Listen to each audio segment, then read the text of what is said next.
Hey everybody, this is my competitive deck for Hearthstone. Just a quick background, I've been playing Hearthstone probably for around a little under a month now. Um, so I'm actually kind of semi-proud of the deck I've been able to put together in that time without really spending that much money. I've spent money on like a $20 card pack and one trip to the arena, so I haven't spent a whole lot. Um, and honestly, the cards I got from the card pack were not very good. I think most of them actually ended up getting decrafted because of how, well, really I had all of them, or at least most of them. And then the ones I did get, I don't think I really used. I think I might have got one of my Temple Enforcers out of it. But this is my deck. I did use some crafting mana to put it together, but honestly, not that much. And I didn't use any crafting mana to create a legendary because honestly, I would have to decraft basically every single card I've probably unlocked so far in order to craft the legendary, and in my mind, it's not worth it. Now, there are those that will say only use your crafting mana to unlock legendaries because they're the hardest ones to get. And that's true. They are the hardest ones to get, and they're probably the ones that you're going to want to save your mana up for. But when you're just starting out and you really just kind of have a hodgepodge of cards and you don't even have all your commons yet, let alone your rares unlocked, it's probably better to actually spend a little bit of mana to create a semi-competitive deck that you can use instead of holding out hope that you can craft a legendary card in 2 or 3 months. So going through, I'll point out the cards I actually end up spending some of my crafting mana on real quick and explain why I did it.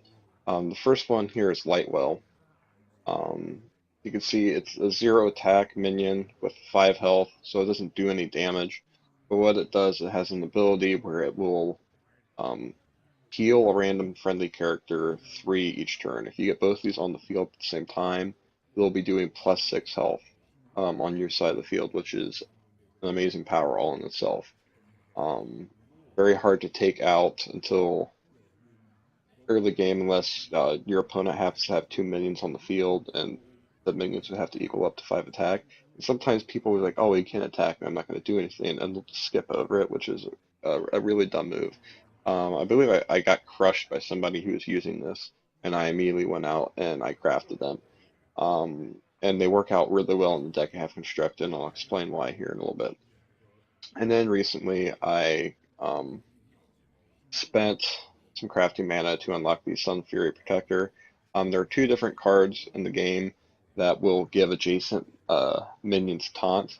One is the Sun Fury Protector, which is worth 2 mana, and I can't remember what the second one's called.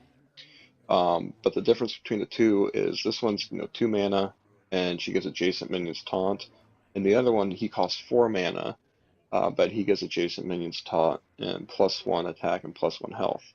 The reason I went for her, people might be thinking if you're going to spend the mana dust to craft a card, you might want to go for the one that's, gives your minions a little bit better taunt. The thing is, I wanted it to be cheap when I was spending it on the field, and two, I didn't want my minions to basically be exposed to the priest, one of the priest death cards. So you got the Shadow Word Death, where minions with 5+ attack or more can be destroyed. I didn't want them to be affected by that. So up here I have the Ancient Watchers, who I just have to unlock them. I don't want them going up to 5 attack and then another priest deck being able to take them out. And a lot of my other cards are also around um, 4 health, like my Carnate Bloodhoof. Um, and if I put my Inner Fire on my Gnomish Inventor, she would be 4 health too. So I kind of like that I can have I can create some minions with taunt who are going to be protected from the priest deck. So that's kind of why I went for her. Now I'll go through another few choice cards and then kind of explain how my deck runs. Like any priest deck, you're basically gonna have your Northshire Cleric. I don't think I've really ever faced a priest deck where somebody hasn't laid that out. I use all my power word cards. from the basic set. So that's Power Word Shield, which gives me 2+ health and draw a card. It's probably worth it just for the draw card, in my opinion. So I think basically every single priest deck should have that in there. Then you have your Shadow Word Pain, which is you destroy a minion with 3 attack or less, and then your Shadow Word Death, 5 attack or more. And that kind of goes into my previous explanation of why I didn't want to buff minions beyond giving them taunt, because if I face a priest deck like myself and they have these cards, I would basically be taunting minions and then putting them immediately in harm's way. And I don't necessarily want that to happen. So there's all those. Now, the basic principle behind uh, my deck is twofold. One is to draw cards, and two is basically to whip up the health on on my lower attack minions, and then use my inner fire to basically switch the copy their health over to their attack. So first with the card drawing, North Shire Cleric, you know how that works. If I heal an injured minion, whether it's mine or my opponent's, I draw a card for each minion that I heal. If I can throw Holy Nova down when several of my minions are injured, you just draw card after card after card. Second is my Gnomish Inventor. You basically have this, or you have the 2 mana gnome who's only 1 attack and 1 health, and I feel you just kind of get a better deal out of this. Now, she's not very strong, but she has the higher health, which I like for my deck. Like I mentioned, I have Inner Fire, so I can basically in one go round turn her into a 4/4, which is nice. And then I also get to draw a card off of that. And then two, I have my Gygetsian Auctioneer. I only have one in here because I have another legendary card, and he's just kind of in here more as an afterthought. He's probably moderately powered. Um, I'm hoping by the time I throw him down on the field, I already have some kind of minions taunted up or something like that. Because if you lay this down, it's one of those cards where people are going to immediately go after it, so hopefully you can have it protected. Um, but hopefully get him laid down and then maybe use my inner fire on somebody or my power word shield and start getting that card draw going. Now I also mentioned I use my deck as like a high health deck. That's because priests are healers, so I go ahead and heal. But on top of that, if I'm able to add all this health onto my minions, and then anytime I get that inner fire out there, it can immediately create a straw minion. So let's assume that we're early game. I'm on my second round, or I've tossed out the mana coin chip, and maybe I start off with my Lightwell, who is 0 attack, 5 health, and then my next turn, when he'd be ready to attack, I can lay down my inner fire, and in round 2 or 3, I already have a 5 attack minion that's ready to go, or maybe a 7 attack minion if I can toss down Power Word Shield on him or something too.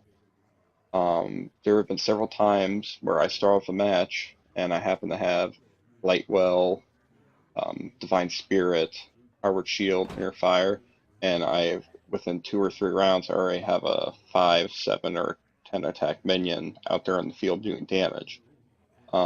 Who's also able to heal himself at the same time, which is really nice. Um, but yeah, so I can do that. And it's also a pretty good one to do because when you're in the later game, if they get more important things to focus on, you can toss out a Lightwell, and people might not necessarily pay attention to it. And then all of a sudden, your next round, you toss down a Divine Spirit, you toss down a Divine Spirit, and then you interfire it, and all of a sudden you have a 20 attack minion, which is nice. Now, this also works very well with my light spawns, because I can do all that with them, but not have to worry about using my inner fire, because their special ability is that their attack always equals their health. So as long as he hasn't been silenced, um, once I put a Power Word Shield down, his attack will be 7. Once I put the Divine Spirit down, his attack will be 10, so on and so forth. So if he can make it through his first round basically without being hit by anything or being attacked by anything, and I have all that stuff handy, I can actually turn him into a game winner right off the bat, even if the opponent has 30 health. So, for example, I have my light spawn previously laid down. He's uninjured. Put my Temple Enforcer down to give him +3. Now he's at 8.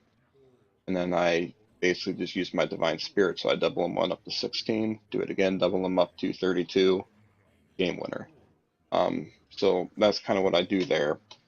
And yeah, so this is basically what I'm running right now. And I've had a lot of recent success with it.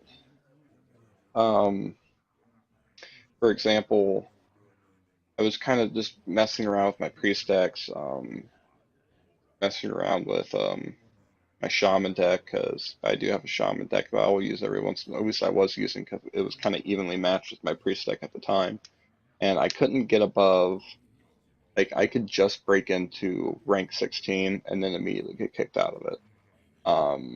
And after I put all this together after the new season started, I basically went right from level 22 up to 15.